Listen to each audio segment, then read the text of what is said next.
Bonjour à tous, je vous retrouve aujourd'hui dans cette vidéo pour la formation des troupes, notamment pour vous expliquer un peu les différentes typologies de troupes existantes chez Clash of Kings et leur utilisation. Donc Clash of Kings est un jeu de guerre, donc avec des troupes pour pouvoir mener les combats, et beaucoup encore aujourd'hui n'ont pas cette vision de bosser les troupes et préfèrent encore bosser le pouvoir. Donc le pouvoir en tant que tel vous apporte juste du coup un confort en cas d'attaque. Plus il y a de troupes, moins vous êtes vulnérable. Par contre, ces troupes-là, pour qu'elles aient un réel effet, il va falloir les bosser. Pour pouvoir les bosser, je vais vous donner quelques petits tuyaux. Pour entraîner vos troupes au mieux, il va falloir connaître les basiques. Il existe une multitude de typologies de troupes et il faut comprendre l'utilité de chacune d'elles. Selon qu'on va au combat, selon qu'on reste en défense, selon qu'on renforce des coalliés. Donc il va y avoir un certain nombre de basiques à connaître pour pouvoir faire vos formations. Au-delà de ça, donc des troupes, ça se soigne, elles se développent. Elles se développent essentiellement dans la chapelle et dans les bâtiments de guerre, mais aussi au niveau donc, de la tour des sages. Vous avez également le collège, donc vous avez maintenant le temple des civilisations. Il faut vraiment comprendre que le pouvoir en tant que tel, là vous voyez j'ai 89 millions de pouvoir de troupes, c'est rien. C'est voilà, c'est un chiffre. Et si on n'a pas la science qui va avec, si on n'a pas fait les recherches nécessaires et si on n'a pas fait son avancement, ce n'est que de la chair à canon. Donc pour avoir vu le dernier que vécu, donc une de nos joueuses de mon équipe qui a fait un solo sur un 200 millions de pouvoir P6, c'était juste ahurissant. Tant de pouvoir dans un château, aucune défense. Le gars il s'est loupé sur son bouclier je sais pas combien de temps en fait. Hein. Mais voilà, ça lui a coûté 200 millions de pouvoir.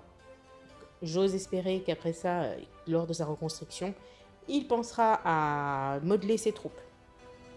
Donc là, on va se concentrer dans un premier temps à l'infanterie. Donc l'infanterie se fait dans les baraques et elle va se composer essentiellement de troupes dites offensives et défensives.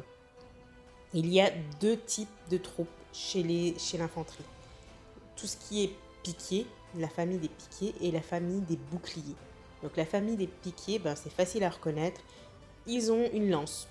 La famille des boucliers, c'est facile, ils ont un bouclier. Donc c'est très important de connaître la différence entre les deux, puisque les deux ont leur utilité. Clairement, on va développer en priorité, je pense, en ce moment, les piquiers. Je ne sais pas si vous avez fait attention dans les rapports, mais ils apparaissent de plus en plus. Pour la simple et bonne raison qu'un piquier, c'est un tueur de cavaliers. Donc pour pouvoir aujourd'hui être efficace, il va falloir s'occuper des talents. Le talent des troupes P6, ça va être d'augmenter essentiellement la charge sur les cavaliers, donc les dommages plutôt, je dirais, plus que la charge. Donc en gros, ils vont faire plus de dégâts au niveau des cavaliers.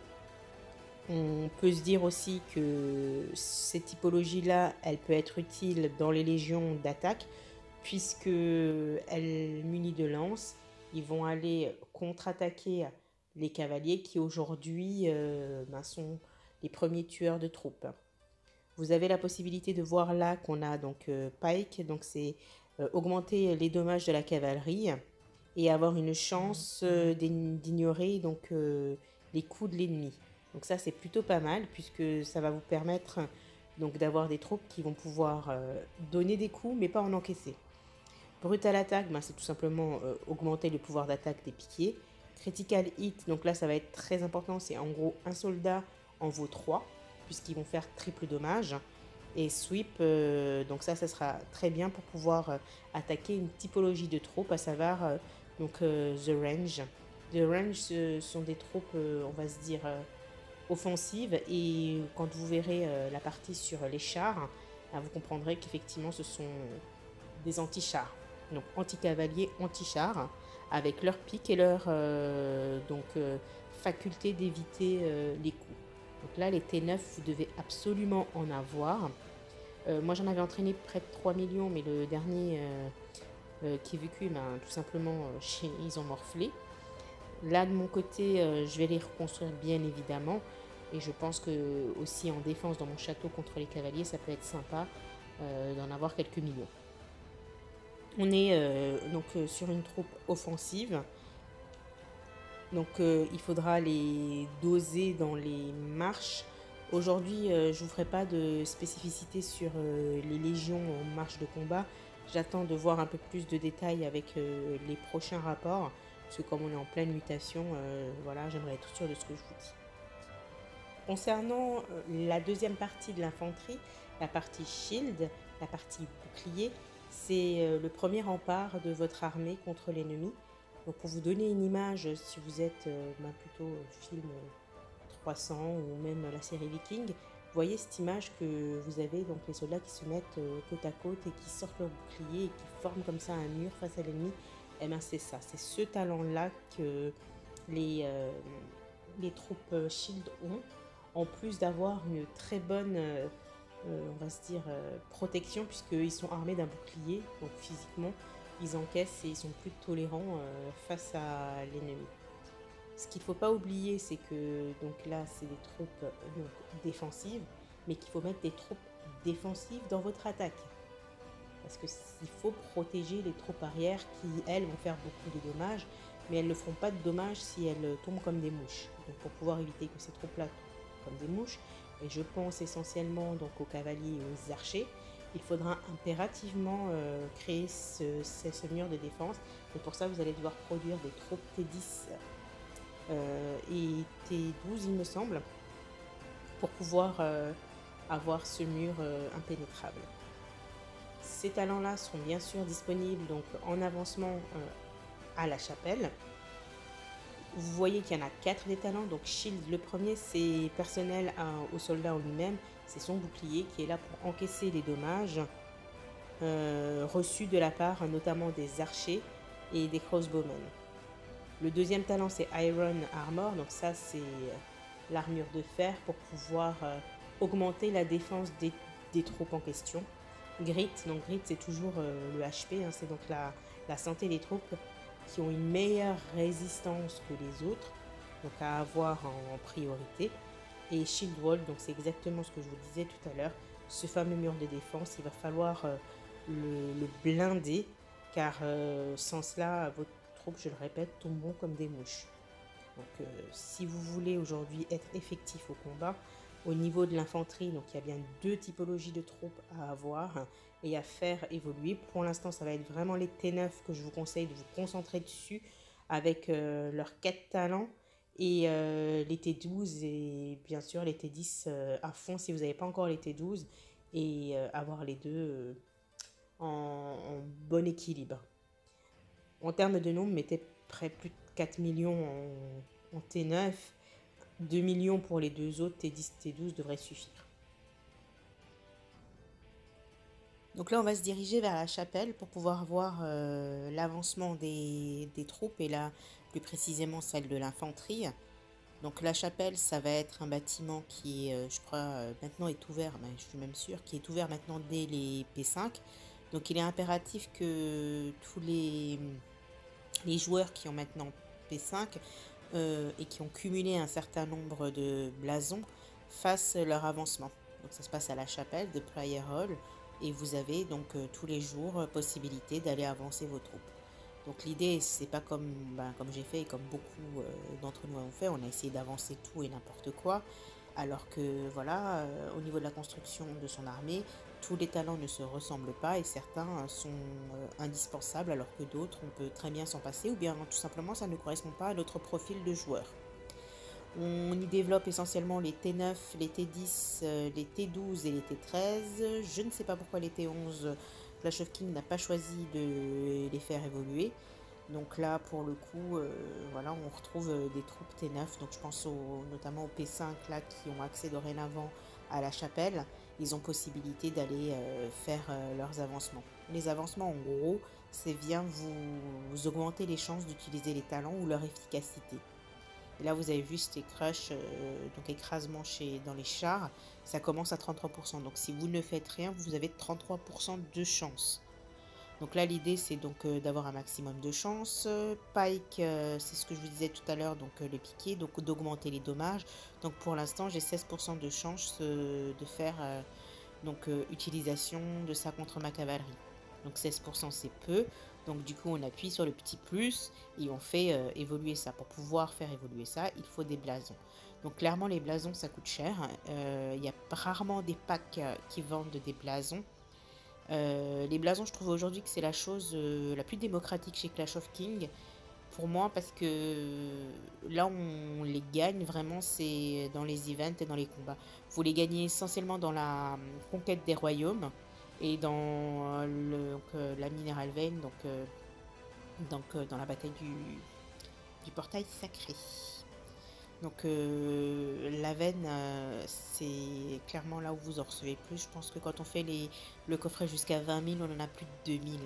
Donc 2000 blasons semaine, on crache pas dessus.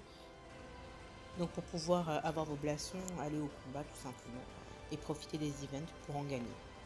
Aussi avec votre roi, vous pouvez aussi en recevoir. Voilà, illustrez-vous au combat pour faire en sorte que votre roi vous rémunère avec ses blasons notamment. Là, ces 4 items, vous pouvez les faire avancer, mais je vous conseillerais de vous focus sur Sweep et sur Brutal Attack. Tout simplement pour pouvoir faire un peu plus de dommages là-dessus. Donc ça, c'était pour les T9. Rappelez-vous, le must-have à avoir et à faire avancer. Ensuite, donc on a les T10 à faire avancer, mais j'avoue que là, je vais les laisser de côté parce que les T12 qui vont bientôt arriver ont aussi ce talent donc de shield et on a même un levier, donc un niveau supérieur avec The Savage Warlord. Donc c'est d'avoir un Advanced Shield Wall. Donc le mur sera beaucoup plus efficace avec les T12. Donc comme les blasons sont une denrée rare, pour l'instant je laisserai de côté mes T10. Donc en soi c'est pas dramatique puisque j'aurai des troupes qui vont pouvoir être tout aussi efficaces, voire même supérieures. Donc voilà, ça c'est pour la partie chapelle, partie infanterie. Donc 2 typologies de troupes à faire avancer, donc vos piquiers et vos shields. Donc si vous êtes loin du compte pour les T12, faites les T10. Donc là on va passer à une deuxième partie de troupes et cette vidéo s'arrêtera sur ça parce que si je vous fais tout de suite les archers et les chars, la vidéo elle va faire 1 heure au final. Donc je vais vous faire grâce d'1 heure de ma compagnie en un seul coup. Du coup, je vous prévoirai une partie char et une partie archer incessamment sous peu. Donc vos cavaliers, ils se font dans l'étable, donc dans the stables. Donc on y retrouve là clairement la fleur de la fleur, les Pegasus Knights. Donc c'est des chevaliers ailés. Donc ce qu'il faut comprendre à la cavalerie, c'est que vous allez avoir 2 types. Donc de ranged, donc ça va être comme les archers et comme certains chars, ce sont des troupes de close combat, donc de combat rapproché, et ils sont équipés le plus souvent d'une arbalète, d'un arc ou autre. Donc ce sont en fait des archers, mais c'est des archers supérieurs dans le sens où ils sont sur des chevaux. Donc clairement ils vont avoir une meilleure portée que les archers et vont avoir une meilleure viabilité parce qu'ils sont pas à même le sol, ils sont sur un cheval. Donc je vous donne cette image là volontairement pour que vous puissiez vraiment vous mettre en situation et comprendre aujourd'hui que tout simplement c'est de la logistique, que vous allez avoir un soldat sur un cheval, il va être plus facilement hors de portée pour les coups et qui va être plus efficace puisqu'il est en hauteur. Donc gardez bien cette image en tête. Voilà, Clash of Kings fait pas dans la fantaisie, en fait ça répond vraiment à des codes, de choses qu'on peut voir dans les armées romaines et autres. Donc en soi, la cavalerie a toujours été un niveau supérieur et on sait bien que le monde s'est forgé à cheval, donc portez un soin particulier à cette cavalerie qui est vraiment votre offensive. Là plus particulièrement, nos très chers T12 qui viennent de faire basculer le jeu et le faire Donc dans une nouvelle ère, on a donc des talents qui leur permettent donc de tuer plus de troupes adverses. Notamment le Advanced Random Shot, ça c'est vraiment le point crucial.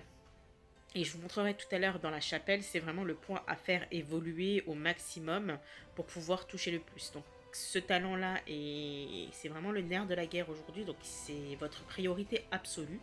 Une fois que vous avez vos T12, d'aller le faire évoluer.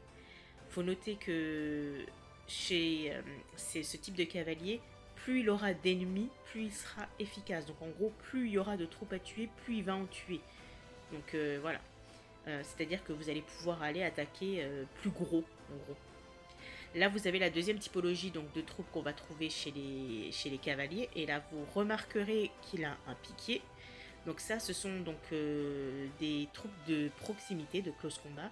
Donc c'est une troupe de mêlée, comme pour l'infanterie, comme pour les piquiers, qui ont une very high attack, comme il dirait. Donc c'est une capacité d'attaque très élevée. Et ils dominent the range troop. Donc the range troop, c'est donc vous avez les cavaliers donc de Slaughter Cavalry qui en fait partie. Vous avez non là je dis mais c'est pas Slaughter Cavalry, c'est donc de Pegasus Knights qui en fait partie. Vous avez certains chars qui en font partie et quasiment tous les archers en font partie. Donc ça c'est des troupes absolues donc d'offensive qui vont vraiment être là pour tuer une typologie de troupes. Donc ceux-là, vous les voulez aussi parce que derrière, avec leur pique et autres, ça devient aussi votre défense. Là, je vous fais juste une parenthèse sur Slaughter Cavalry, qui sont les T11. Ils se retrouvent avec Advanced Charge, Critical Hit, Random Shot et Dodge. Donc, basiquement, quasiment les mêmes que les T12, simplement à un niveau inférieur. Aujourd'hui, je ne vois pas l'intérêt particulier de faire des T11 cavaliers si on a des T12 cavaliers. Puisque après, c'est un niveau d'avancement supérieur. Euh, donc en soi, je vois pas trop ce qu'on peut leur apporter. Là, vous avez les T10. Donc là, les T10, ça va être très important parce qu'ils ont piétinement, donc Trample, qui est un talent qu'il va falloir faire évoluer assez rapidement, puisque ça leur permet donc d'attaquer plusieurs troupes en même temps. Et donc comme c'est des anti-mêlés, donc ils vont pouvoir être directement face à des troupes comme de l'infanterie, comme des archers, comme des cavaliers. Donc il va pouvoir venir les contrer directement. Donc cela, il faut vraiment faire avancer ces talents-là, histoire d'être efficace sur le terrain et en défense. Vous avez aussi donc du coup des troupes qui vont pouvoir vous aider en défense, mais je vous avoue que pour l'instant j'en ai pas trop. Ça va être juste de blinder son château pour blinder son château, mais comme là je suis en plein développement T12, donc ma priorité absolue est de développer les T12. Donc là on se retourne à la chapelle. Donc par rapport à la chapelle, ce qu'il faut donc noter, c'est que vous avez toujours vos cavaliers niveau T12, T9 et T10 à développer. Et les T13, donc ça, ce sera le Graal, vraiment ce qu'on appelle the birds, les oiseaux. Les T13, donc les griffons, c'est l'élite. Donc ils sont chers. Le fait de les maintenir seront chers. Je vous ferai vraiment un focus sur les T13 quand je les aurai débloqués. Mais en attendant, les T12 font plus que le job, notamment avec Advanced Random Shot. Donc vous aviez vu ce talent-là, Random Shot, donc tir aléatoire chez les T11. Là, c'est la version avancée, c'est pour ça que je vous disais que les T11, je les mets de côté pour l'instant, puisque le talent, je l'ai retrouvé chez nos chevaliers ailés, donc chez nos Pegasus Knight. Et clairement, cet Advanced Random Shot, c'est le nerf de la guerre. C'est ce qui permet vraiment de tuer les troupes ennemies. Parce que le but aussi, c'est de tuer les troupes ennemies. En soi, donc le rapport il est gagné ou perdu en fonction du nombre de tués, de la puissance perdue.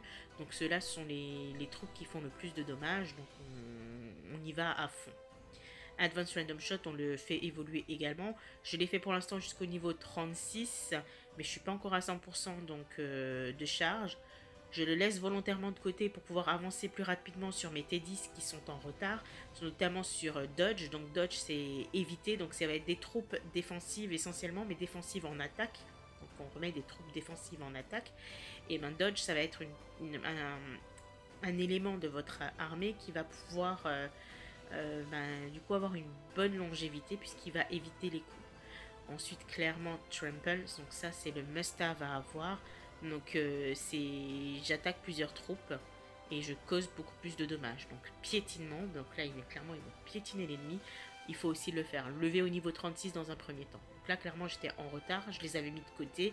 Ça a été une belle erreur de ma part et je remercie donc Atticus de m'avoir aidé sur le sujet, de m'avoir ouvert les yeux.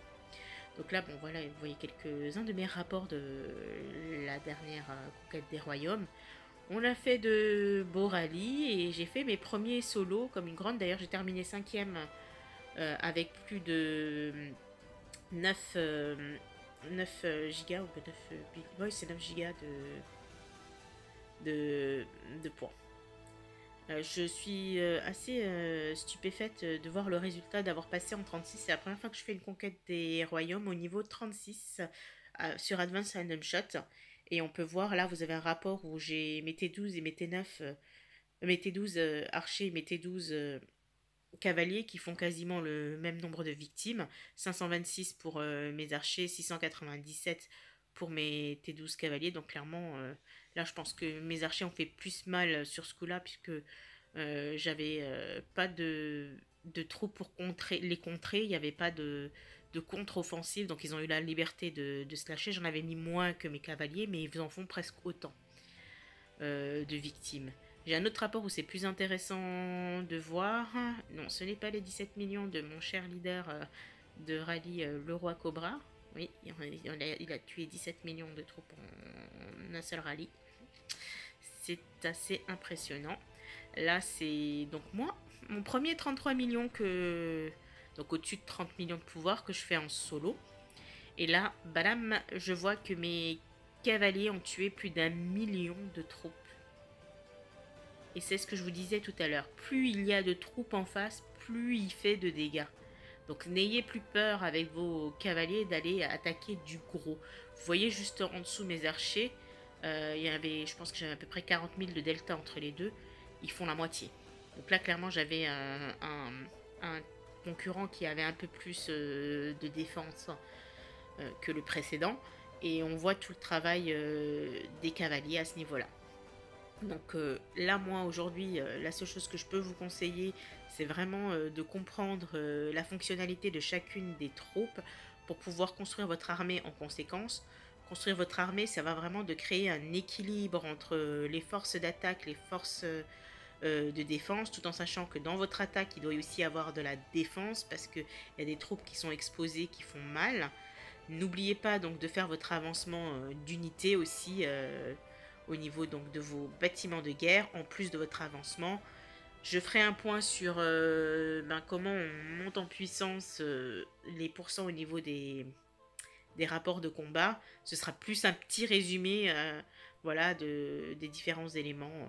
Là, je vous montre rapidement où vous débloquez vos T12 pour ceux qui l'ignorent. Ça se passe dans le temple des civilisations. Donc, dans chaque civilisation, vous débloquez une troupe. Donc Dragonborn, c'est les cavaliers. Je conseille tous ceux qui n'ont pas encore commencé ou qui vont commencer de débloquer les cavaliers et débloquer aussi les P6 cavaliers si vous venez d'être P6, car vous en aurez besoin pour pouvoir débloquer les bâtiments au niveau de la chapelle. Et petite astuce qui ne mange pas de pain, n'oubliez pas de mettre au moins une de vos tourelles au niveau 30 parce que ce sera un des prérequis pour pouvoir faire évoluer le bâtiment de la chapelle.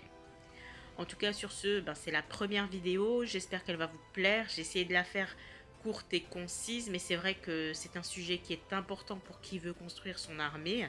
Je vous souhaite en tout cas de faire une belle armée et d'avoir de beaux combats épiques. Et moi, je vous dis en tout cas à très bientôt pour la suite. Donc la suite, ce sera donc archer et char.